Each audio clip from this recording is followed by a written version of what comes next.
Okay, so I guess I'll start. So my name is Micah Meskel, and I work with the Audubon Society of Portland. We are a nonprofit that's centered in Portland, but we do work across the state and across the region, really.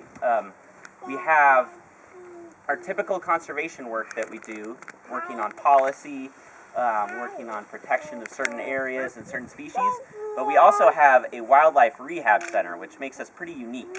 So we have an animal hospital that has been around in its current form since the early 1980s, and it is where we care for injured and abandoned wildlife, and we do so with the help of our membership and the public, and also with a ton of volunteer hours.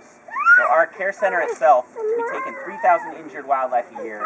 It's run by only 3 staff and about 120 regular volunteers. And so those volunteers have weekly shifts. They're in the care center helping feed the animals, helping treat their different injuries, and doing other work to get them ready to be released into the wild. So the Wildlife Care Center itself, it focuses on fixing the injured wildlife, but also fixing the situation that brought them into the care center. Oftentimes, the reason birds are brought into the Wildlife Care Center is because of different human-caused situations, whether that's a removal of habitat, or if where a good-intentioned member of the public removes what they think is an injured piece of wildlife from the landscape, when oftentimes that's not the case. And so we do a lot of work trying to educate the public as well, to try to help them provide better habitat in their backyards, or help them protect areas that are important for wildlife, like this park. And I should have said this earlier, but I'd like to thank the Port of Longview for allowing us to be here today. This is an awesome park, awesome facility, and provides great habitat, both for birds, but also shallow water habitat for salmon, which Jasmine will be talking about when she gets up here. And yeah, this specific bird, it was brought into the care center about 2 months ago. And so it's an adult bald eagle, and it was found on the side of Highway 30, just across the river in Clatskanie, by a law enforcement officer who found it on the side of the road and wasn't flying. So it had an apparent wing injury, and he was able to corral it and bring it into the Wildlife Care Center, where we examined it, and its wing was actually hyperextended all the way over its head. And so with that, there was a lot of swelling around the joint, and a little atrophy of the muscles. And so for about a month, we did physical therapy on it, while caring for, it also had a little foot injury. And as time has gone on, we've been able to move it out of the hospital into a big flight cage, where it actually has been living with a couple other eagles, where we introduced live prey. This is an adult, so it already knows how to hunt, and it already knows this landscape too. So it was just about 4 miles as the eagle flies is where it was found, and so this is within its territory. And yeah, so this bird is ready to be released. It's great that you guys are out here, and Jasmine from Columbia River Keeper is going to step up and talk about this habitat here and what we can do to help protect it, to make sure that it continues to provide for wildlife like this bald eagle. And we'll have questions at the end. Okay.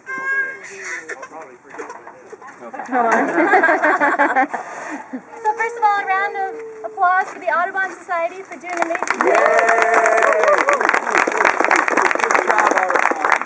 I can only think of one place where you could bring a massive, bird of prey and say, "Can you take care of this?" And that's the Audubon Society. So we're very proud to partner with them. I'm Jasmine Zimmer-Stuckey, the senior organizer with Columbia River Keeper, and I'm out here today to talk about why the Columbia River is a habitat worth protecting. So you're all here because you live along the Columbia, and you're about to witness a reason why we want to protect the Columbia River, and the birds of prey and the salmon, and also the air quality that we all rely on. There's so many different species, including ourselves, that rely on a clean and safe Columbia River. And while we're talking about protecting a clean and safe Columbia River, there are 2 things that you can do before you leave today, after you eat cake, the beautiful cake that was made by Christie's Downtown Bakery. Thank you, Christie's. Yes. One is you fill out a comment card against the proposed coal export terminal. As the eagle flies, we are just downstream from what would be the largest coal export terminal in North America. If you go a little further, you get to what would be the largest methanol refinery in the entire world. Wow. These are not eagle habitat. This is not clean air habitat. No. This is pollution habitat. Yes. And there's two things you can do. We have comment cards for both of these projects that we need you to fill out and turn back into us. There will be another public hearing on the coal export terminal sometime this fall. It will be announced relatively soon. It will be hosted by the Army Corps of Engineers, and we expect to see everyone who cares about the Columbia and protecting it for clean air for your kids or for great habitat for eagles to be there and speak on behalf of them. So with that, I think I just want to say thank you all for coming, and I will introduce Larry with your local Audubon Society to talk about some of the things that that you can do just in your neighborhood here. Thank you, Jasmine.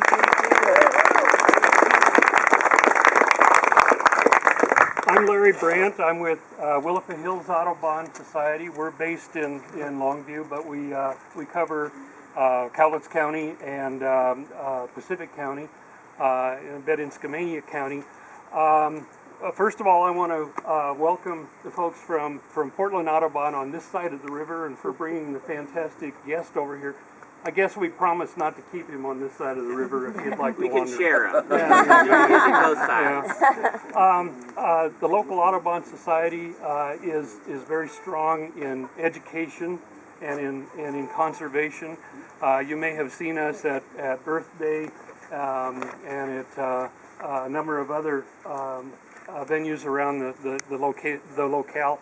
We deal with grade school children every year, trying to teach them about nature and conservation and wildlife. As part of our regular events, we host programs on a monthly basis during fall, winter, and spring, and we also sponsor field trips. And so if you're interested in joining us for those, please consult the newspaper on a regular basis or go to our website, which is willowhillsaudubon.org. And if you'd like to join, you can join through that website, or you can see one of the Willow Hills Audubon people here. Let's see, what else do I have to say?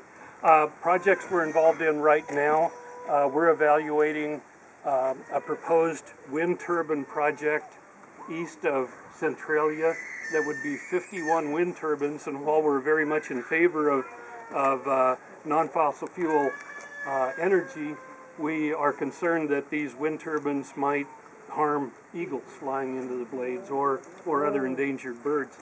We're also participating with some other organizations in an estuary project on Willapa Bay, which would include estuaries up the Columbia River.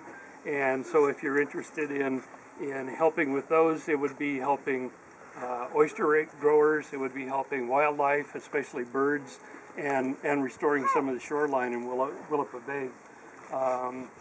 And finally, we're involved with these other organizations in evaluating the coal terminal and the oil terminal and the methanol terminal. And I think I'll pass it at that point. Thank you very much, Larry and Jasmine. So I'll just go over a couple more little specifics before we get down to release the bird. So this is a very large bird. Standing up, it's about up to my waist. Wow. So when we're over, it's a large female, and we think it's at least 5 years old. They get their white heads at 4 or 5 years old. Wow. The juvenile eagles, as some of you guys might know, are typically brown and don't have the iconic head, but this one definitely does, similar to this guy's shirt right here. So what we're going to do is we're going to, the crowd's going to move over along the beach over there, and there's a trail along the water or up above the water, and that's going to be the line that I'm asking folks to stay behind, because we want to make sure that there's some space for this bird to be released. and that we're not right on top of it. And then also folks that might have their dogs with them, to make sure that they're very closely held and securely held, because again, this is a big bird. We don't want to spook it, but we also don't want to spook your pets, because this is a pretty powerful bird as well. So smaller dogs should beware. And yeah, so for folks who want to take pictures, when we do the actual release, we'll do a little countdown so people are ready. But the idea is we're going to have it face that direction out to the water, so it will be able to fly out in front of us and catch some wind, and it will likely, well, we don't know what it will do. It might come to a tree right here. It might fly straight across the river back over to Oregon. It's wildlife, so we don't really know. It's likely that if there's any crows around, they'll chase it whatever direction. But yeah, so if folks want to start walking that direction, and stay.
So we're going to do a countdown from 10.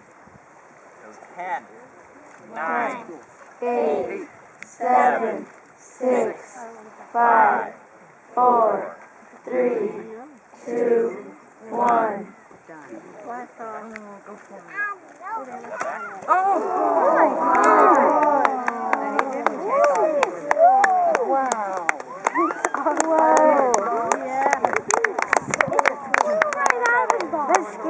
Just like, that one is out bad. Dude, compare the eagle to the other birds. Oh, it's true. What's good? Oh yeah, you said it was a girl eagle. Yeah, it's a female. You don't. Okay. This is huge. It's flying right at the water. Yeah, we're gonna sprint. Over close to the tree right there. Oh, I see.